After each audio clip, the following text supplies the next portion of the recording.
mundo. Magandang araw po. Kami po ang bumubuo ng Tapat Federasyon. Bago ang lahat, gusto ko munang itanong, bakit nga ba natin binubuo ang federasyon na ito?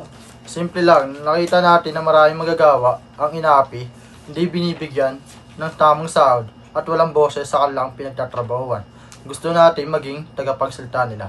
Kami sa Tapat Federasyon ay naniniwala sa bawat manggagawa ay may karapatang protektahan at pakinggan.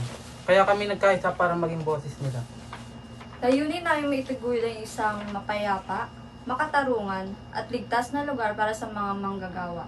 Iyon ang aming misyon. At ako po si Raquel, ang Pangulo ng Tapat Federasyon. Ang vision namin ay magkaroon ng pagkakaisa sa hanay ng mga manggagawa at employer, kung saan may respeto, tiwala at pagkapantay-pantay na trabaho. Ngayon, pag-usapan natin ang pangunahing issue tinututukan ng ating federasyon. Ano nga ba iyon? Unfair labor practice. Maraming empleyado ang walang kontrata, kulang ang benepisyo, at pinapatahimik kapag may reklamo. May mga kumpanyang hindi sumusunod sa batas at hindi patas ang trato. Pinapabura ng iilan at pinapahirapan ang nakakarami.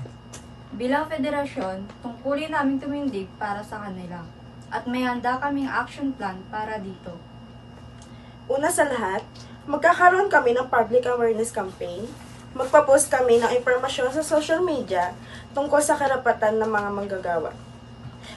Para alam ng bawat isa kung ano ang tama at makatarungan. Pangalawa, symbolic protest. Magsusuot kami ng itim tuwing Lunes bilang tanda ng tahimik pero matatag na paninindigan. Pangatlo, legal action. Kung hindi pa rin na-action ng kumpanya, magsasampa kami ng reklamo sa DOLE gamit ang tamang proseso.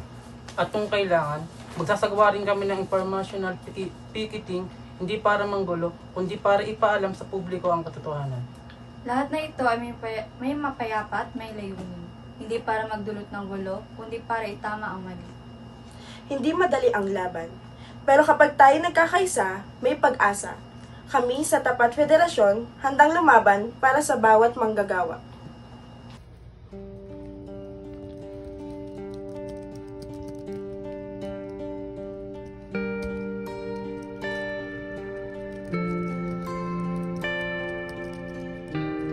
Ako si Raquel, Pangulo ng Tapat Federasyon.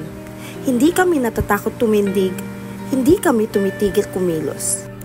Sa bawat hakbang, sa bawat boses, dala namin ang laban ng bawat manggagawa. Hindi ito isang palabas, ito ang aming paninindigan.